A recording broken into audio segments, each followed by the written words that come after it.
நம்முடைய ஆண்டவராகிய இயேசு கிறிஸ்துவின் நாமத்தினால் யாவரையும் வாழ்த்துகின்றேன். Good morning. விடிஞ்சிருச்சுங்க. வாங்க தேவனுடைய வார்த்தைகளை தியானிக்கலாம் அழைக்கிறேன். இந்த அனுதின தியானத்திலே தேவனுடைய வார்த்தைகளை உங்களுக்காக கொண்டு வந்திருக்கிறேன். வாருங்கள் ஜெபத்தோடு. பரிசுத்தமுள்ள பிதாவே, ஒவ்வொரு நாளும் நம்முடைய சன்னதியிலே கழிக்கிறவர்கள் பாக்கியவான்கள், நம்முடைய வார்த்தையின்படி நடக்கிறவர்கள் பாக்கியவான்கள். நம்முடைய சித்தத்தின்படி வாழ்கிறவர்கள் விருத்தி அடைவார்கள் என்பதை உணர்ந்து நம்முடைய வார்த்தைக்கு செவி கொடுக்க சகாயம் அருள வேண்டும் என்று கிறிஸ்துவின் நாமத்தில் வேண்டிக் கொள்கிறோம் பிதாவே, ஆமென்.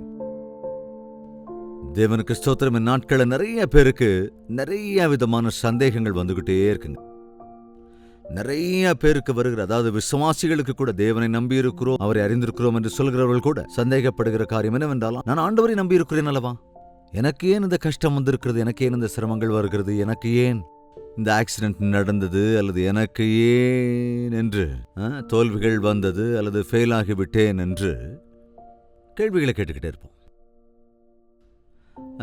இதெல்லாம் கூட தெய்வம் தான் அனுப்பி வச்சார் அப்படின்னு சொல்றவங்க இருக்கிறாங்க. அதே போல ஏதாவது கேடு நடந்துட்டா அது சாத்தான் அனுப்புனது, பிசாசால வந்தது, நல்லதெல்லாம் தேவனால வரும்னு நினைக்கிறவங்களும் இருக்கிறாங்க. இந்த நேரமும் தேவன் மீது குற்றம் சுமத்துவது அல்லது சாத்தானின் பக்கமாய் அப்படியே தள்ளி விடுவது, அவன் சோதிச்சுட்டான் நான் விழுந்து போயிட்டேன் அப்படின்னு சொல்றது சர்வ சாதாரணமா நமக்குள்ள இன்னைக்கு ஆயிடுச்சு. அப்படிதானே? கவனிங்க, தேவன் நம்மை கொண்டு நமக்காக ஏதாவது செய்ய வேண்டும் என்றால் நாம் நம்மை அவருக்கு அர்ப்பணிக்கணுமா இல்லையா? பிசாசானவன் நம்மை சீண்டாமல் இருக்க வேண்டும் என்றால் நாம தேவனுக்கு நெருக்கமா இருக்கணுமா இல்லையா? தேவனுடைய எல்லைக்குட்பட்டு இருக்கும் போதுதான் சாத்தான் நம்முடைய எல்லைக்குள்ளே வரமாட்டான். அவுட் ஆஃப் கவரேஜ் அப்படின்னு சொல்றாங்க இல்லையா? தேவனுடைய கவரேஜுக்குள் இருக்கிற வரைக்கும் நம்ம பக்தரமா இருப்போம், தேவனுடனான ஐக்கியத்துக்குள்ளாக இருப்போம். நீங்க எப்பாவது இந்த கபடி விளையாட்டை பார்த்திருக்கீங்களா? அந்த வீரர்கள் அவுட் ஆவாங்க, நல்ல வீரர்கள் தான். ஆனா எப்போ அவங்க அந்த கோட்டை தாண்டிடுறாங்களோ அப்போ அவுட் ஆயிடுவாங்க. அதுக்கு காரணமே அவங்க தான். ஆனா ஏன் தோத்து போயிட்டோம் அப்படின்னு கேட்டா, நாமும் கூட தேவனுடைய சித்தத்தை விட்டு வெளியே போகும்போது கஷ்டத்துக்கு ஆளாயிடுவோம். நாம் எடுக்கிற முடிவுகள் ரொம்ப ரொம்ப முக்கியமானதுங்க. காலையில எழுந்திருக்கிறதுல இருந்து நைட்டு படுக்க தூங்க போக வரைக்கும் எத்தனை நூற்றுக்கணக்கான முடிவுகளை எடுக்கிறோம் அப்படிங்கிறத நீங்க கொஞ்சம் கவனிச்சு பார்த்தீங்கன்னா தெரியும். புதுசா ஏதாவது ஆரம்பிக்கும் போது நல்லா யோசிச்சு யோசிச்சு செய்வோம் அப்படிங்கிறதுனால அது நமக்கு ஞாபகத்தில் இருக்கும். ஆனா சிலதுக்கு பழக்கப்பட்டு போகிற போது அவைகளை குறித்து நாம அப்படியே நினைக்காமலே அப்படியே நம்ம பாட்டுக்கு செஞ்சிருவோம். எந்த தங்கு தடையுமே இருக்காது. நமக்கு இதுவா இதுவா ஏது அப்படிங்கிற ஆப்ஷன் எப்போதுமே நமக்கு முன்னால இருக்கணும். வேலை உனக்கு இருக்குது, ஆனா எந்த வேலையை முதல்ல செய்யணும் இந்த சாய்ஸ் உனக்கு இருக்கு இல்லையா? அப்ப எதற்கு முதல் வாய்ப்பு கொடுக்குறியோ அதன் அடிப்படையில் நீ வேலை செய்ய முடியும். இது ஒரு பெரிய தியரி ஒன்றும் இல்லைங்க. முதல்ல எது, ரெண்டாவது எது, அவ்வளவுதான். எதை செய்யலாம், எதை செய்யக்கூடாது என்கிற அந்த பகுத்தறிவு பைபிளை நல்லா வாசிக்கிறவங்களுக்கு, தேவனுடைய சித்தத்திற்குள்ளாக இருக்கிறவர்களுக்கு உடனடியாக அவங்களுடைய மனசாட்சி எச்சரிச்சுக்கிட்டே இருக்கிறதுனால கரெக்டா தேவனுக்கு ஏற்ற வாழ்க்கை வாழ்ந்து ஆசீர்வதிக்கப்பட முடியும். உதாரணத்திற்கு ரூத்தின் புத்தகத்திலே ஒரு குடும்பத்தை பார்க்கிறோம். அது நல்ல ஆசீர்வதிக்கப்பட்ட குடும்பம்தான். ஏனென்றால் அவர்கள் பெத்லெகேம் கிராமத்தை சார்ந்தவர்கள். பெத்லெகேம் ஆசீர்வதிக்கப்பட்ட இடம் தானே. அது ஒரு சின்ன கிராமமாக இருந்தாலும் கூட இரட்சகர் அங்கிருந்துதான் தோன்றுவார் என்ற தீர்க்க தரிசனங்களெல்லாம் நிறைவேறின பெத்லெகேம். அதை நாம் கண்டிப்பாக சந்தோஷப்படுவோம் அந்த பெத்லெகேமை பார்க்கறதுக்கு இல்லையா? இப்போ கூட பெத்லெகேமை நம்ம பார்க்க முடியும். பாலஸ்தீனத்துக்கு போனால் எருசலேமுக்கு பக்கத்தில் பாலஸ்டைனோட கண்ட்ரோலில் தான் இருக்கு இன்னைக்கும். அது ரொம்ப குட்டி கிராமம். அதோடு கூட தாவீதின் கிராமங்க அது. தாவீது வளர்ந்ததெல்லாம் அங்கதான். தாவீது ஜெபிச்சதும் அங்கதான். இந்த மலைகளுக்கு போய், இந்த வெளிகளுக்கு போய் ஆடுகளை மேய்த்து கொண்டு ஜெபித்து கொண்டிருந்த அற்புதமான அந்த கிராமம். அங்க இருக்காங்கங்க அவங்க. இந்த ஒரு நல்ல குடும்பம். எலிமலேக்கு, நயோமி, மக்லோன், கிலியோன், கணவன் மனைவி 2 பிள்ளைகள். ஒரு அழகான குடும்பம். தேவன் ஆசீர்வதிக்கப்பட்ட இடத்துல இருக்கிறார்கள், ஆசீர்வதிக்கப்பட்ட குடும்பமாயும் இருந்தார்கள். ஆனா திடீர்னு அந்த குடும்பம் சின்னாபின்னம் ஆயிடுச்சுங்க. எஜமானன் இறந்து போனான், மாரர்களும் இறந்துட்டாங்க. நகோமியோ விதவையாகி நிற்கிறாள். ஒண்ணும் இல்லாம நிக்கிறான், எல்லாத்தையும் இழந்து போயிட்டான். அவ்வளவு தித்திப்பாக இருந்த வாழ்க்கை திடீர்னு கசப்பாயிடுச்சு. தேவன் தான் கசப்பாக்கி விட்டார் அப்படின்னு சொல்றான். அதாவது தேவனுடைய அனுமதி இல்லாமல் நம்ம வாழ்க்கையில எதுவும் நடக்காதுங்கனால எல்லாவற்றுக்கும் நம்ம தேவன் தான் சொல்லுவோம் இல்லையா? ஆனால் நாம் தேவனுக்கு நெருக்கமாக, தேவனுடைய எல்லைக்குள்ளாக இருந்தால் பாதுகாப்பாக நாம் இருப்போம். ஆனால் எதற்காக இப்படி ஒரு முடிவெடுத்தாங்க அந்த குடும்பத்தார்? ரூத்தின் புத்தகம் 1வது அதிகாரம் 1வது வசனத்தில் நாம் பார்க்க முடியும். ரூத்தின் புத்தகம் 1வது அதிகாரம் 1வது வசனத்தில் எப்படி இருக்கிறது? நியாயாதிபதிகள் நியாயம் விசாரித்து வரும் நாட்களில் தேசத்திலே பஞ்சம் உண்டாயிற்று. அப்பொழுது யூதாவில் உள்ள பெத்லகேம் ஊரான் ஆகிய ஒரு மனுஷன் தன் மனைவியோடும் 2 குமாரரோடும் கூட மோவாப் தேசத்திலே போய் சஞ்சரித்தான். பஞ்சம் உண்டானதினாலே பஞ்சம் வந்துவிட்டதே என்று பயப்பட்டு, பஞ்சம் வருகிறதே என்று பயந்து போய், பஞ்சம் வந்து இன்னும் பயங்கரமான நாட்கள் வரும் என்று பயந்து போய், இங்கிருந்து தப்பி போய்த்தா பஞ்சத்திலிருந்து தப்பிச்சுக்கலாம். ஆனா எங்க போறோங்கிறத யோசிக்கல. மோவாபியரோடு ஏதோமியரோடு நீங்கள் சேரவே கூடாது, அவர்களோடு கை கலக்க கூடாது, ஐக்கியம் கூடாது என்று தேவனுடைய வார்த்தைகள், நியாயப்பிரமாணத்தில் உள்ள வாசகங்கள் எல்லாம் கண்டிப்பா அவன் படிச்சிருந்திருப்பான். தேவன் எப்பொழுதோ அவர்களை புறந்தள்ளி விட்டார். அவர்கள் சரீரப்பிரகாரமான மனிதர்கள், நீங்களோ ஆசீர்வதிக்கப்பட்டவர்கள். பாருங்க, தெரிஞ்சே நீங்க ஒரு விவாக விஷயத்துல அவிசுவாசியோடு விவாகம் பண்ணி வச்சுட்டு பிள்ளைங்க கஷ்டப்படுறாங்க அப்படின்னு சொல்றது என்ன அர்த்தம் இருக்கு? முதல்ல நீங்க யோசிச்சிருக்கணுமா இல்லையா? விவாக விஷயத்தில் இன்னைக்கு நிறைய பேர் தப்பான முடிவு எடுத்துடுறாங்க. வெள்ளி அழகு அலங்காரங்களை பாக்குறாங்க, பணம் சொத்து இவைகளை பாக்குறாங்க, வருமானத்தை பாக்குறாங்க, ஜோடி பொருத்தங்கிறாங்க, படிப்பு நல்லா இருக்குன்னு சொல்றாங்க. இப்படி எல்லாத்துக்கும் பொருத்தம் இருக்கணும் அப்படின்னு பாக்குறாங்களே தவிர ஒரு விசுவாசிக்கும் அவிசுவாசிக்கும் எப்படிங்க பொருத்தம் வரும்? ஜீவனுள்ள தேவனை ஆராதிக்கின்ற நீ யாரை வேணாலும் போய் விவாகம் பண்ணிக்கலாம்னா அது எப்படி? எதுக்காக உங்க பிள்ளைங்களுக்காக அப்படி ஒரு முடிவு எடுக்கிறீங்க? அப்படி செய்யற தவறான முடிவுகளினால இன்னைக்கு மகள் வேதனைப்பட்டு கொண்டிருக்கிறா, அல்லது மகன் வேதனைப்படுகின்றான். அவங்களுக்கு குடும்பமே சின்னாபின்னமாயிடுச்சு. ஐயோ, நான் ஜெபம் பண்ணிக்கிட்டு இருந்தேனே, நான் ஆண்டவரை நம்பி இருந்தேனே, ஆனா என் பிள்ளை குடும்பம் ஏன் இப்படி ஆயிடுச்சுன்னு கேட்ட எடுத்த ஒரே ஒரு முடிவு தாங்க, அதுதான் வாழ்க்கை மொத்தத்தையும் ஒரு தப்பான வழிக்கு கொண்டு போயிடும். ஒரே ஒரு தப்பான முடிவெடுத்தான், அதனால தன் உயிரையே கூட இழந்து போனான். அங்கிருக்கிற பிள்ளைகளை திருமணம் செய்து வாலிப பிராயத்தில் இருந்த மகன்களும் இறந்து போனார்கள். கடைசியில் அந்த வீட்டில் 3 விதவைகள் மிஞ்சி விட்டார்கள். எப்பொழுது நகோமி தன் தவறை உணர்ந்தாலோ, இந்த தவறுகளை திருத்திக் கொண்டாளோ, அவருடைய வாழ்க்கை மீண்டும் ஒளி பெற்றது. ஆனால் எல்லாம் முடிஞ்சதுக்கு அப்புறம் நாம மனம் திரும்புறதுனால கண்டிப்பா கொஞ்சம் ரெஸ்டோரேஷன் கிடைக்கும், நான் இல்லைன்னு சொல்ல வரல. ஆனா அதாவது பாவ மன்னிப்பை பெற்றுக்கொள்வோம், ஆண்டவர் நிச்சயமாக மன்னிப்பார். ஆனால் அந்த சந்தோஷத்தை, அதாவது இழந்து போன எல்லாவற்றையும் எப்போ நாம திரும்பி பெற்றுக்கொள்ள முடியாது. நீங்கள் ஒவ்வொரு முறையும் ஒரு ஜாப் விஷயத்தில் ஒரு முடிவெடுக்க வேண்டி வரும்போது நிறைய சேலரி கிடைக்கும், நிறைய விதமான அட்வான்டேஜஸ் அதுல இருக்கு. ஆனா சண்டே மாத்திரம் லீவே கிடையாதான்.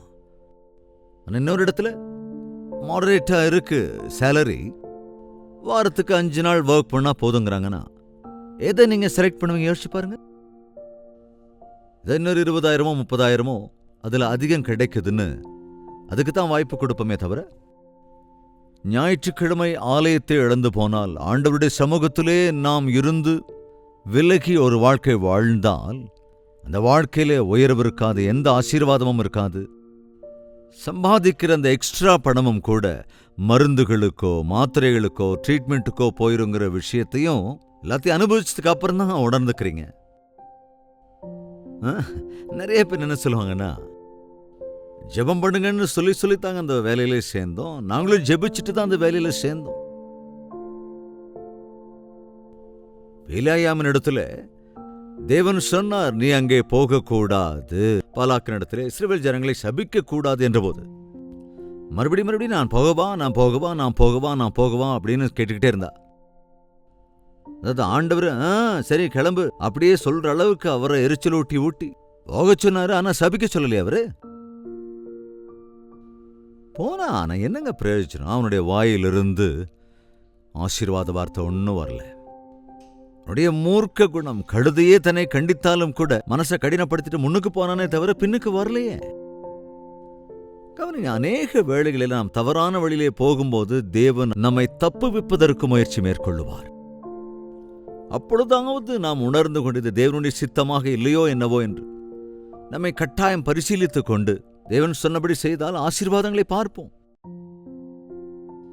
ஆரம்ப கட்டத்தில் அநேக நாட்கள் பைக்கில் போய் தான் ஊழியங்களை செஞ்சுக்கிட்டு இருந்தேன். அந்த பைக்கு ஒரே கிக்கில் ஸ்டார்ட் ஆகணும். இப்படியெல்லாம் அந்த பட்டன் அழுத்தி ஸ்டார்ட் பண்ணிக்கிறோம் இல்லையா? ஆனால் நாட்களில் கிக் பண்ணும் இல்லையா? சில வேளைகளில் எத்தனை தடவை கிக் பண்ணி ஸ்டார்ட் ஆகலைன்னா 2-3 தடவை ட்ரை பண்ணிட்டு நான் அப்படியே நின்றுடுவேன். ஆண்டவரே, நான் போகிற இடம் உமக்கு அங்கீகாரம் இல்லையா? என்னை அங்கே போக வேண்டாம் என்று சொல்லுகிறீரா? அப்படி நான் அங்கேயே பைக் கிட்டே நின்று ஜெபம் பண்ணும்போது சில நேரங்கள் ஆண்டவர் சொல்லுவார், ஆமா போகாத உள்ள போ அப்படின்னு சொல்லுவார். நான் பேசாம போயிடுவேன். எத்தனையோ தீங்கு, அனாவசியமான ஆக்சிடென்ட்ஸ், அனாவசியமான இது போன்ற சங்கடங்கள்ல சிக்கிக்கொள்ளாம எத்தனையோ தரம் ஆண்டவர் என்னை காப்பாற்றி இருக்கிற சந்தர்ப்பங்கள் உண்டு. தேவன் நிறுத்துவது அதுக்காகத்தாங்க. தேவனுடைய சித்தத்தை அறிந்து நீ வெளியே போகிற போது உனக்கு அவர் காண்பிப்பார்.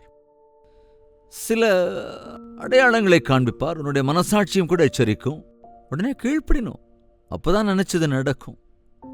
நான் நினைச்சதுதான் நடக்கும் அப்படின்னு இருந்தா சிக்கல்ல மாட்டிருக்க தவிர வழியே இருக்காது. நான் உன்மீது நோக்கமாயிருந்து உனக்கு ஆலோசனை தருகிறேன், நீ நடக்க வேண்டிய வழியை நான் உனக்கு கற்றுத் தருகிறேன் என்றார்.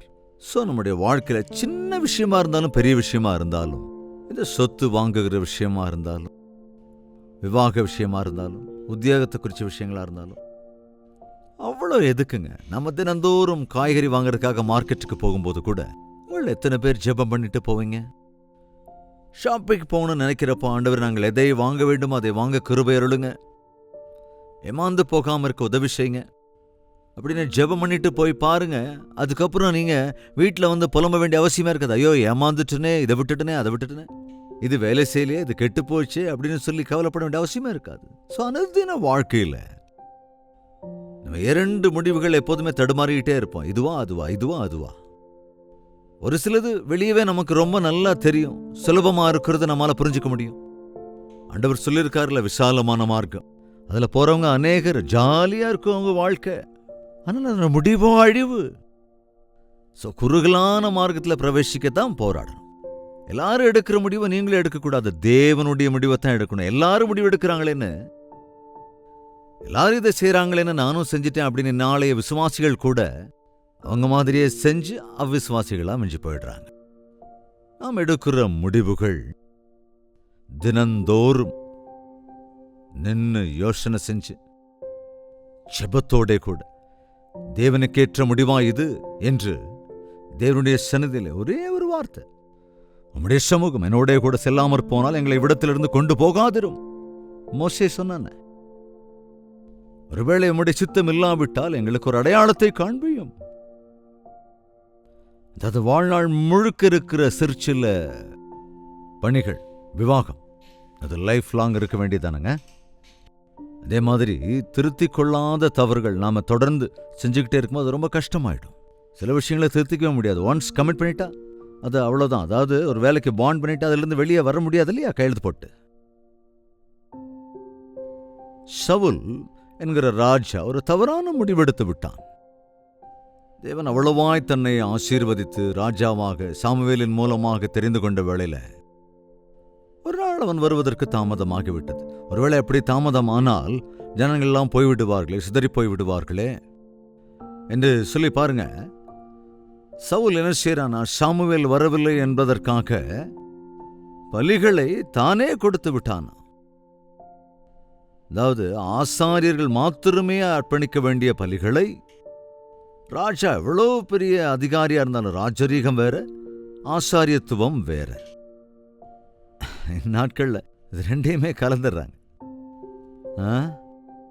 நாட்கள்ல அதிகாரிகளை கூட, இந்த உலகத்தின் அதிகாரிகளை கொண்டு வந்து நம்முடைய மீட்டிங்ஸ்ல வந்து உட்கார வைக்கிறது, அவர்களால் கூட அங்கே சில வார்த்தைகளை சொல்ல வைப்பது, இதெல்லாமே இன்னைக்கு சர்வசாதாரணமாயிடுச்சு.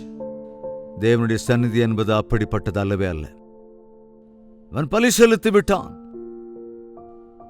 ஏன் அவர் வர்றதுக்கு தாமதமாயிடுச்சு. ஜனங்களே கொஞ்சம் பொறுங்க, சாமுவேல் தீர்க்கதரிசி வந்து விடுவார், நாம் காத்திருக்கலாம், நம்ம கொஞ்சம் ஜெபம் பண்ணலாம் அப்படின்னு சொல்லியிருக்கலாம்ல.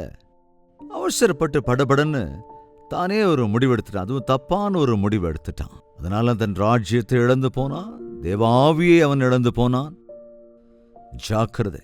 இந்நாள் மட்டுமல்ல, எந்நாளிலுமே என்னில் எடுக்கிற ஒவ்வொரு முடிவிலும் தேவனுக்கு முதலிடம் கொடுங்க. தப்பாக எடுக்கிற முடிவுகள் நம்மை அவஸ்தைக்கு ஆளாகிவிடும், சிரமங்களுக்கு ஆளாக்கிவிடும், சில நேரங்களில் தேவனை விட்டே விலக்கிவிடும். எனவே தேவனை உம்முடைய சித்தமே என்னுடைய வாழ்க்கையில நடக்கட்டும் ஐயா, பிதாவின் சித்தத்தை செய்ய வேண்டும் என்ற ஒரே நோக்கத்தோடு இயேசு கிறிஸ்து இந்த உலகத்திற்கு மனுஷகுமாரனாக நம்மைப் போல ஒரு மனிதனாக சரீரத்திலே அவர் வந்திருந்த போது, உலக பிரகாரமா இல்லைங்க, தேவனுடைய சித்தத்திற்கேற்ப பரலோகத்தின் அடிப்படையில் அவர் வந்து, என்னுடைய சித்தமல்ல பிதாவே உம்முடைய சித்தமே என்று சமர்ப்பிக்கிறதை நாம் பார்க்கின்றோம். மனிதர்களாக இருக்கின்ற நாம் பாவ இச்சைகளால், உலக ஈர்ப்புகளால் அதில் ஈர்க்கப்பட்டு ஈஸியாக ஈர்க்கப்படுகின்ற நாம் ஒரு தப்பான அடி எடுத்து வச்சிட்டோம்னா நஷ்டத்துக்கு கஷ்டத்துக்கு ஆளாகுவது கட்டாயமாகிவிடும். எனவே இன்றிலிருந்து எல்லா விஷயத்தையும் தேவனுக்கு முன்பாக வைத்து முடிவெடுக்கலாம். ஜெபிக்கலாமா? பரிசுத்தமும் அன்பும் நிறைந்த பிதாவே, உண்மைதான் ஆண்டவரே, எங்களுடைய வாழ்க்கையில் எத்தனையோ தரம் தவறுகளை செய்துவிட்டு அதை திருத்திக் கொள்ளவே முடியாமல் சிக்கிக் கொள்கிறோம். மீட்கவே முடியாத சிக்கலுக்குள் சிக்கிக்கொண்டு, வலைகளுக்குள்ளே போய் மாட்டிக்கொண்டு, அவஸ்தைகளில் மாட்டிக்கொண்டு ஆண்டவரே தேவனே நிந்திக்கிறவர்களாக மாறிவிடாமல், எல்லா முடிவுகளிலும் ஆண்டவரே உம்முடைய துணையோடு கூட, உம்முடைய உதவியோடு கூட எல்லா விஷயங்களும் உமக்கு முன்பாக வைத்து ஜெபத்தோடு கூட முடிவெடுக்கிறதற்கும், உம்மோடைய கூட நடக்கிறதற்கும், உம்மை மகிமைப்படுத்துகிறதற்கும், ஆவிக்குரிய பிரகாரமாய் ஸ்திரப்படுவதற்கு எங்கள் ஒவ்வொருவருக்கும் சகாயம் அருள வேண்டும் என்று கிறிஸ்துவின் நாமத்தில் வேண்டிக் கொள்கிறோம் பிதாவே, ஆமேன். நம்முடைய கர்த்தராகிய இயேசு கிறிஸ்துவினுடைய கிருபையும் பிதாவாகிய தேவனுடைய அன்பும் பரிசுத்தாவின் அன்யோன்ய ஐக்கியமும் சந்தோஷமும் சமாதானமும் நம் அனைவரோடும் இன்றும் என்றும் சதா காலங்களிலும் தங்கி தரித்திருப்பதாக, ஆமேன். தேவனுக்கு ஸ்தோத்திரங்கள். ஜெப தேவைகளை 8939801234 என்ற நம்பருக்கு ஒரு டெக்ஸ்ட் அல்லது வாய்ஸ் மெசேஜ் மூலமா வாட்ஸ்அப்பில் அனுப்பி தெரிவிங்கள். உங்களுக்காக ஜெபிக்கிறோம். தேவன் கட்டாயம் பதில் அருள் செய்வார். டாக்டர் ஜெயபால் யூடியூப் சேனலை சப்ஸ்கிரைப் செய்து கொள்ளுங்கள். லைக் செய்வதையும் ஷேர் செய்வதையும் மறந்து விடாதீர்கள். தேவனுக்கு சித்தமானால் நாளை இதே நேரம் இதே அனுதின தியானத்தில் மீண்டும் நாம் சந்திக்கலாம். அதுவரைக்கும் தேவாதி தேவனுடைய மகா கிருபை உங்களுக்கு துணையாயிருப்பதாக.